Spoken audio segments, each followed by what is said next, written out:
Feel a chill. That's because it's about to get cold in here.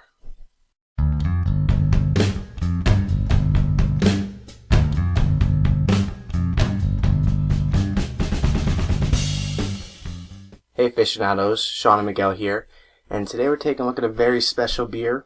This is Bourbon Barrel-Aged Abominable from Fremont Brewing Company. It is a winter ale. It's listed as an American strong ale on BeerAdvocate, RateBeer, sites like that, and it's bourbon barrel-aged. They say that it's aged in 12 and 15-year-old American oak and whiskey barrels, and this is a blend of a 24-month and a 12-month barrel-aged Abominable ale.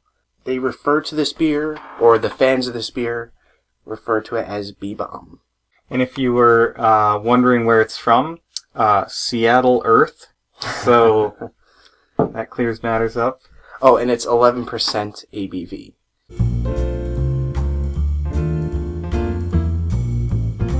So for the branding here, we have a pretty classy bottle. It has a wax-covered top, which is a pretty cool little feature. I really love the label. Doesn't it feel nice? It feels like high-quality paper, almost like parchment paper, kind of. The really fancy script is also pretty cool.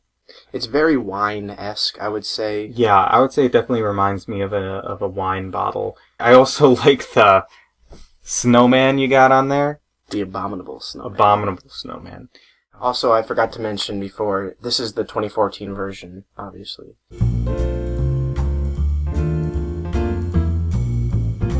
So for the appearance, it's pretty much jet black. I mean, really, absolutely black. I can barely get a little bit of light coming through on the edges. Yeah, a little ruby-ish on the edges. It did pour a decent head for a barrel-aged beer, I would say. Nice, like, off-brown, as you guys can see there. And it does have some alcohol legs on it as well.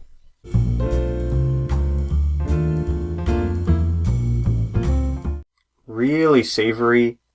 I get a really big bourbon barrel character from this one.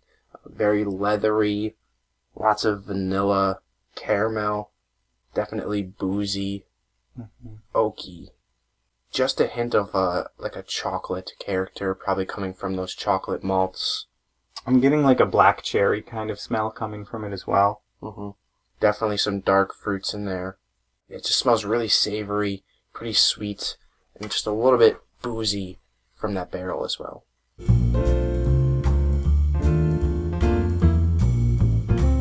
Cheers. Cheers. I do get that booziness coming through in the taste as well. Really solid warming going down. Yeah, I was going to say there's a really solid warming. It's 11%, but it actually has the warming of almost like a 15%er. Very, very smooth, too.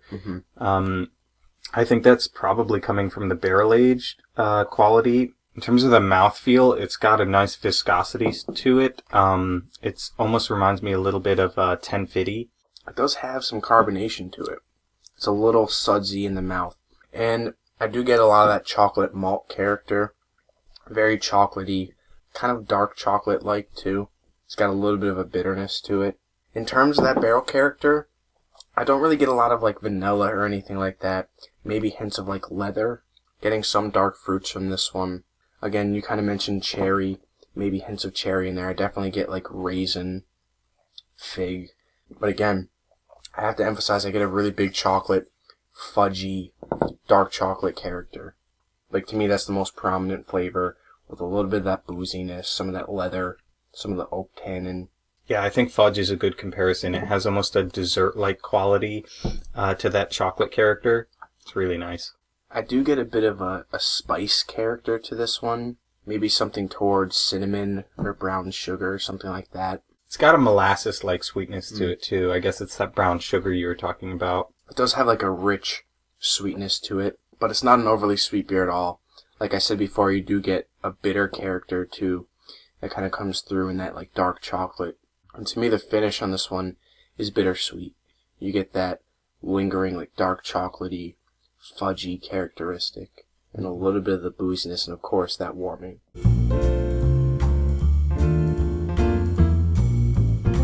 We had a tough time coming to a consensus over the score. We definitely agree it's one of the finer barrel-aged beers we've had, but it doesn't quite meet our vision of a perfect 5. Instead of having individual scores for each of us, we're just going to give it an overall score of 4.75. It's just a very, very fine example of a barrel-aged beer, in my opinion. Yeah, I mean, I'm right there with you. To me, it's not quite a perfect 5 because it does lack a little bit of what I look for in terms of barrel-aged character. I wish it had a little bit more vanilla, a little bit more coconut-type flavors. But again, it's still a very well-crafted barrel-aged beer. Definitely highly recommended. If you guys have had it, we would love to hear what you think, so please let us know in the comments below. And remember, whether it's the course, movies, games, or beer, if you're looking for reviews, you can find them right here. Thanks for watching.